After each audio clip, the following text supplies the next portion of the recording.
안녕하세요, 옥마리입니다. 훈련소 영상은 잘 보셨나요? 지금부터 해군 훈련소 신교대를 떠나서 해군 진기사 후반기 교육대로 자리를 옮기겠습니다. 우선 후반기 교육은 훈련소에서 받은 자신의 직별의 전문성을 극대화하기 위해서 받습니다. 그렇기 때문에 비슷한 직별끼리 같이 생활하고 서로 다른 직별과는 훈련받는 장소가 다릅니다. 정통교, 기행교 등 여러 개의 학교로 나눠지고 저는 이 중 기행교에서 헌병병으로 교육을 받았기에 기행교와 헌병을 주로 설명하겠습니다. 설명하기에 앞서 정통교는 정보통신학교의 줄임말로 레이더와 정보통신 직별이 가게 됩니다. 기행교는 기술행정학교의 줄임말로 헌병, 보일러, 보수 등 많은 직별이 이곳에서 교육을 받게 됩니다. 갑판병과 운전병은 진기사로 가지 않고 신교대 쪽에 머물면서 교육을 한다고 합니다. 후반기 교육 기간은 학교마다 다르며 기행교는 3주이고 정통교는 5주 이상의 교육을 받는다고 합니다. 첫 번째, 입단식. 후반기도 들어오게 되면 입단식을 합니다. 간단하게 예행 연습을 하고 본격적인 입단식을 합니다. 특별하게 하는 것은 없습니다. 두 번째, 복지. 이제 정말 훈련소를 벗어났다고 생각이 들게 하는 것입니다. 처음 복지를 가면 GS 편의점과 맘스터치를 보면서 감동을 받게 되고 너무 기쁩니다. 팁으로 후반기를 들어오고 복지를 가는데 처음에는 사람들이 몰려서 제대로 물건을 살 여유가 없습니다. 복지는 매일 저녁 인원을 차출해 가므로 시간이 지나고 가시는 것을 추천드립니다. 또 같이 가는 동기들과 인원을 배분해서 한 명은 편의점, 한 명은 맘스터치에 주문을 하면 제한 시간 안에 과자와 햄버거를 모두 먹을 수 있습니다. 제가 추천하는 맘스터치 메뉴는 조청치킨입니다. 진리의 단짠 조합입니다. 세 번째, 택배. 후반기에서는 물건이 들어있는 택배도 받을 수 있습니다. 하지만 모든 택배는 검수를 받고 수령할 수 있기 때문에 문제가 되는 물건은 받을 수 없습니다. 금지 물건은 음식류, 학과 공부에 방해가 되는 모든 것입니다. 기본적인 생활용품을 받는 용도로 택배가 쓰입니다. 물론 택배 안에 잘 숨기면 금지된 물품도 받을 수는 있긴 합니다. 팁으로 휴게실에 있는 자판기를 이용하기 위해 동전이나 1000원짜리 지폐를 보내달라는 것도 방법입니다. 하지만 이것도 잘 숨기셔야 합니다. 네 번째, 생활하는 곳. 여기는 기행교 기준으로 기행교는 총 3층으로 되어 있습니다. 1층에는 당직실과 중대장실, 2층에는 휴게실이 있습니다. 3층에는 특별한 것은 없습니다. 이동은 중앙 계단을 이용하고 길게 뻗은 복도를 중심으로 4인실과 6인실이 있습니다. 청소는 매주 정해지는 구역을 치워야 하고 개인 격실은 따로 청소를 합니다. 다섯 번째, 휴게실과 전화. 2층에 있는 휴게실에는 음료수 자판기, 전화 부스, 텔레비전이 있습니다. 처음 오고 휴게실은 3, 4일 동안은 줄지어 있기 때문에 들어가기 힘들 수 있습니다. 전화는 후반기에 와서 2, 3일 동안 사람들이 넘쳐나서 통화를 하기 힘들 수 있습니다. 전화 부스는 휴게실 외에도 밖에 많이 설치되어 있으므로 자유시간에 이용하실 수 있습니다. 전화 사용에는 따로 통화카드나 돈이 필요 없습니다. 소지하고 있는 나라사랑 카드로 충분히 전화를 할 수 있습니다.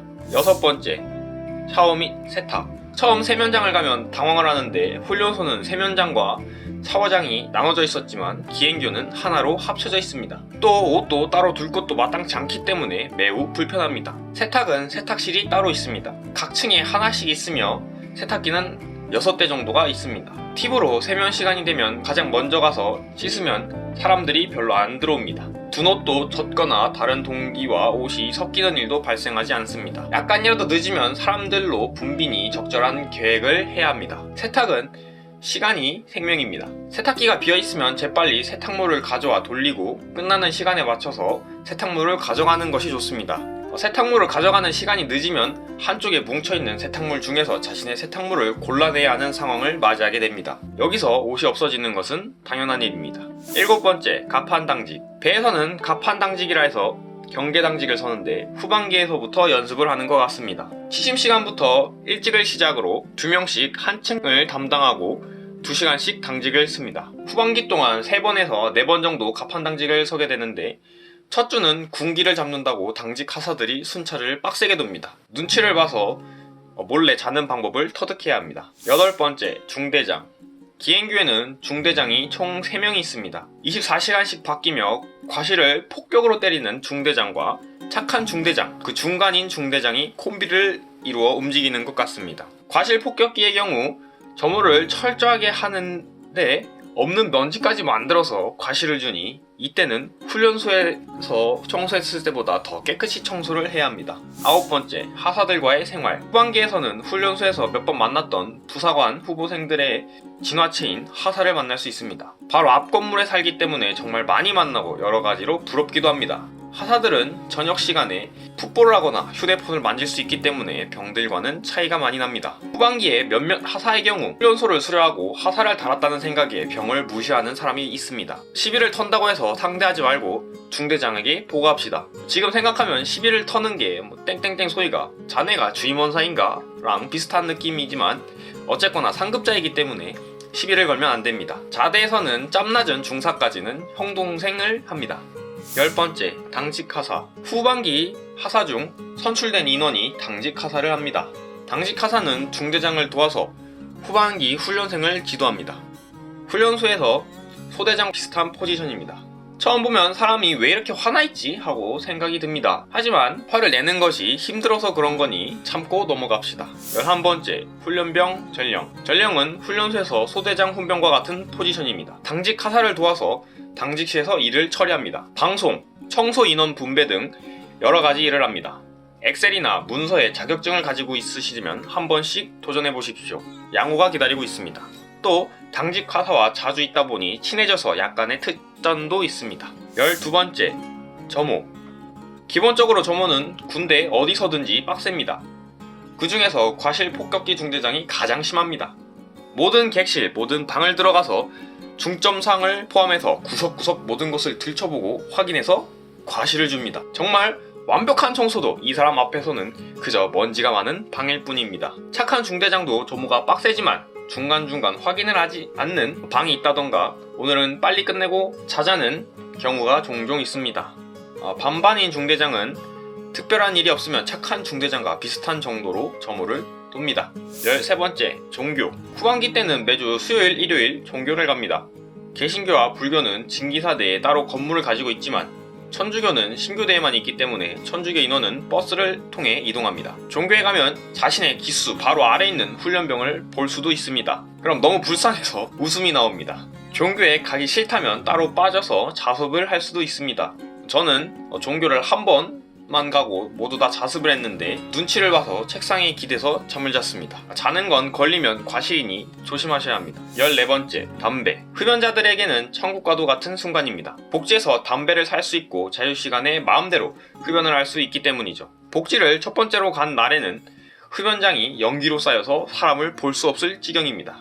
15번째, 정박과 특박. 첫 주 금토일 2박 3일을 정박, 마지막 주 금토일 2박 3일을 특박이라고 나갔습니다. 정박은 모두 나가지만 특박은 몇 가지 제한사항이 있습니다. 첫 번째, 양호, 다다 양익. 양호는 많을수록 좋습니다. 후반기에서 과실을 안 받기가 매우 힘드니 땜빵이 가능한 양호 5점 정도는 가지고 있어야 합니다. 두 번째, 과실. 과실을 가지고 있는 사람은 특박을 나갈 수 없습니다. 기본이 5점이고 심하면 20점도 받을 수 있습니다. 후반기도 과실자 훈련이 있으니 과실을 받았다면 어떻게든 양호를 받기 위해 노력해야 합니다. 세 번째, 식사당번. 후반기는 훈련소와 다르게 식사당번이 고정입니다. 첫 주에 선출하며 양호를 주마다 받습니다. 식사당번을 하면 특박을 그냥 나간다고 보시면 됩니다. 또 강도도 훈련소보다 더 쉽습니다. 실무병과 하사들이 같이 당번일을 도와주기 때문입니다. 네 번째, 시험 점수. 학과별로 다를 수는 있지만 모든 시험의 평균이 85점 이상이어야만 특박을 나갈 수 있습니다. 시험은 대부분 쉽기 때문에 연습만 하면 모두 통과할 수 있습니다. 16번째, 식사.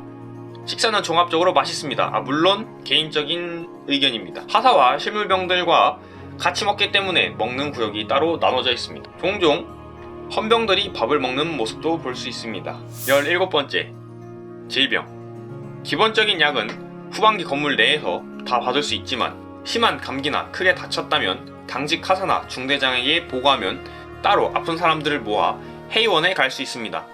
순환버스를 타고 가며 꽤나 큰 병원이기 때문에 거의 모든 분야의 진료가 가능합니다. 점호 후에도 몸이 아픈 사람을 따로 차출하여 회의원의 중대장이 직접 데려다 줍니다. 이때 당직 중인 군의관이 진찰을 주고 왜 내가 전문 분야도 아닌데 너네를 진찰해야 하냐며 꼽을 받을 수도 있습니다. 제가 그렇게 받았습니다. 이런 건 아랑곳하지 않고 몸이 아프다면 열애하십시오. 가장 중요한 건 여러분들의 건강입니다. 18번째, 이발. 실무를 익혀야 하는 이발병을 위해서 자신의 머리를 희생한다! 여기에는 기준이 있는데, 첫 번째, 이발 기준. 저녁 집합을 했을 때 머리가 길면 이발을 해야 합니다. 이 중에서 이발을 하라고 하는 사람 중에 사복을 입고 있는 사람이 있는데, 이분이 기행교 장입니다. 걸리면 변명하지 말고 이발을 하러 갑시다. 두 번째, 이발병 분위기. 후반기 모든 직별을 통틀어 가장 군기가 빡센 곳입니다. 이발을 대부분 복지를 이용하는 시간에 실시하기 때문에 이발병은 복지를 이용하지 못합니다. 또 마지막까지 정리를 하고 오면 점호 시간이라 휴게실도 거의 이용하지 못합니다. 군기는 행동 하나하나 보고해야 합니다. 몇 번 이발병, 이발을 실시해도 좋겠습니까? 몇 번 이발병, 이발을 실시하겠습니다. 몇 번 이발병, 가위를 떨어뜨렸습니다. 주워도 되겠습니까? 몇 번 이발병, 이발을 끝마쳤습니다. 이 외에 모두 이발 조교에게 보고해야 합니다. 이발을 받고 있으면 여기가 감옥인가 하는 생각이 듭니다. 나중에 이발병에게 물어보니 흉기를 직접적으로 다뤄서 다른 학과보다 군기가 빡세다고 합니다. 19번째, 정통교. 동기들과 이야기하면서 들은 정통교의 분위기를 알려드리겠습니다. 첫 번째, 분위기. 첫날에 기행교는 11시까지 점호를 돌려 진을 빼놨지만 이곳은 10시 점호 후 00시까지 자유시간을 가지며 하사들과 흡연을 하며 담소를 나눴다고 합니다. 여기서 훈련병은 첫날이기에 담배를 가지고 있지 않기 때문에 하사들이 직접 담배를 나눠줬다고 합니다. 한마디로 기행교에 비하면 천국입니다. 두 번째, 납토 음성 문자. 왜 이런가 물어보니 이곳은 편한 대신 공부량이 많습니다. 간단하게 나토 음성 문자라 해서 영어권에서 A를 애플, B를 브라보라고 바꿔서 말하는 것과 같이 한국에서는 기억을 기러기, 니은은 나포리, 이를 이순신과 같은 문자로 표현합니다. 여기서 영어와 한글의 나토 문자에 대해 배우게 됩니다. 이러한 수준의 교육을 5주 이상 받기 때문이라고 합니다. 세 번째, 매주 시험. 정통교는 매주 시험을 봅니다. 그렇기 때문에 12시까지 대부분 연등을 하고 잔다고 합니다. 왜 이런가 하니 정통교는 특박을 2번 정도 나가는데 매주 보는 시험에서 하나라도 통과를 하지 못한다면 특박이 없다고 합니다. 편한 데는 모두 이유가 있습니다. 20번째, 조리병 교육. 조리병은 매일 레시피를 받고 그에 해당하는 조리를 한다고 합니다. 그런데 분위기가 이발병보다고 좋다고 합니다. 가위보다는 칼이 더 위험하지 않나? 첫 번째, 밥. 가장 부러운 것입니다. 실습을 마치고 남은 재료를 이용해서 마음대로 자기들이 해먹고 싶은 음식을 먹을 수가 있습니다. 그래서 조리병들은 대부분 급식을 조금 먹거나 안 먹습니다. 21번째, 헌병 교육. 지금은 군사경찰이지만 저는 헌병으로 하겠습니다. 여기서부터는 제가 직접 훈련 받았기 때문에 다른 병과보다는 조금 더 자세하게 서술하겠습니다. 아침 점호 후에 각각 직별별로 모여서 따로 교육을 받습니다. 헌병병은 앞에 조교의 지도 아래 정해진 장소로 이동하게 됩니다. 첫 번째, 정훈 교육. 간단하게 교육받습니다. 훈련소 내용과 비슷합니다. 두 번째, 헌병 걷기 실습. 헌병 중에서 군기 헌병에게 필요한 것입니다. 오른쪽에 곤봉을 잡고 움직이며 경례 자세까지도 이어지기 때문에 그냥 걷기와는 사뭇 다릅니다. 세 번째, 교통정리 수신호. TCP라고도 하며 이것은 군기 헌병에게 필요한 것입니다. 아침이나 저녁에 신호등이 없는 함대 정문에서 수화로 차를 막고 보내는 신호를 주는 방법을 배웁니다. 네 번째, 포박술. 포성줄로 사람을 포박해 제압하는 방법을 배웁니다. 팔자 매듭법, 십자 매듭법 이후에도 포박 절차가 꽤나 까다롭습니다. 제대로 포박을 당하면 땅바닥에서 혼자 일어날 수 없습니다. 다섯 번째, 수화법. 근무지에서 경계 중 거수자가 나타났을 때 이 사람이 아군인지 적군인지 식별하기 위해서 하는 절차입니다. 암구어로 식별 후 후속 조치를 취합니다.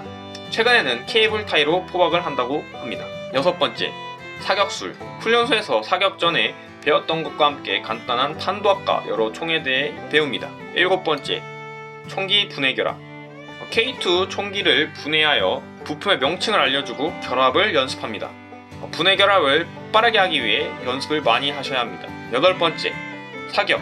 헌병병들은 사격을 위해서 야교대를 한 번 더 간다고 했는데 저는 훈련장에서 아르마3라는 게임을 통해 비디오로 대체되었습니다. 아홉 번째, 교도 헌병 교육. 군기 헌병 중 몇몇은 영창에서 근무하는 교도 헌병이 됩니다. 이때를 대비해서 교도 헌병에 관해서 교육을 듣습니다. 22번째, 헌병 시험. 위에서 알려드렸지만 시험 성적은 평균 85점이 넘어야 특박을 나갈 수 있습니다. 첫 번째, 정훈 군사 보안 시험. 난이도는 훈련소에서 보았던 정훈 교육 수준입니다. 책만 열심히 보면 충분히 고득점을 받을 수 있습니다. 두 번째, 사격 점수. 20발 중 몇 발을 맞췄는지 기록하여 점수를 매깁니다. 세 번째, 교통수신호 TCP 시험. 헌병 훈련장 마당에서 번호를 순서대로 그룹을 만들어 네 줄로 세워 처음부터 끝까지 TCP를 시킵니다. 그리고 특정 동작을 하라고 하여서 틀리지 않아야만 합니다. 이것은 패스 논패스로 채점하기 때문에 끝까지 시험을 치러야 합니다. 네 번째, 총기 분해 결합 시험. 제한 시간 안에 총기를 분해하여 정해진 순서대로 펼쳐놔야 합니다. 그 외에는 담당 교관이 총기 부품에 대해 물어보고 다시 제한 시간 안에 총기를 재결합해야 합니다. 결합 후에도 교관이 하나하나 안전검사를 해서 이상이 없나 확인을 하고 채점을 합니다. 다섯 번째, 수화법 시험. 2인 1조로 거수자를 수화하는 방법을 채점합니다. 사수와 부사수로 나뉘며 한 번씩 돌아가면서 거수자를 제압합니다. 23번째, 헌병 수료식. 종합적인 점수를 알려주고 헌병병 학과장이 1등에게 수상을 합니다. 이쯤 되면 대부분 대기 시간이기 때문에 조교에게 여러 질문을 쏟아냅니다. 24번째, 훈련소에서 배정받은 지역 1, 2, 3함대 진기사 신교대로 이동. 이제 후반기를 떠나 각자 배정받은 함대의 대기대라는 곳에 가야 합니다. 첫 번째, 기행교 헌병 조교. 만약 여러분의 기수 중에서 후반기 조교를 뽑는 기수라고 한다면 우류대를 싸고 집합해 있으면 조교들이 헌병 중에서 한 명을 끌고 갈 것입니다. 그럼 그 사람이 조교입니다. 두 번째, 이동 방법. 나머지는 정해진 부대로 이동을 해야 합니다. 인원이 많으면 버스를 대여해서 이동하고 가까운 진기사나 기군단은 셔틀버스를 이용합니다. 소수의 경우 정해진 시간까지 기차를 타고 이동해야 합니다. 돈은 나중에 자대 행정 쪽에서 지급해줍니다. 이상으로 후반기에 대해 알아보았습니다. 제가 헌병병으로 후반기를 나와서 다른 타 직별에 대해 자세히 알지 못하는 점은 죄송합니다. 다음 영상으로는 헌병으로서 대기대와 자대 배치 후의 이야기를 준비해 보겠습니다. 영상 시청해주셔서 감사합니다.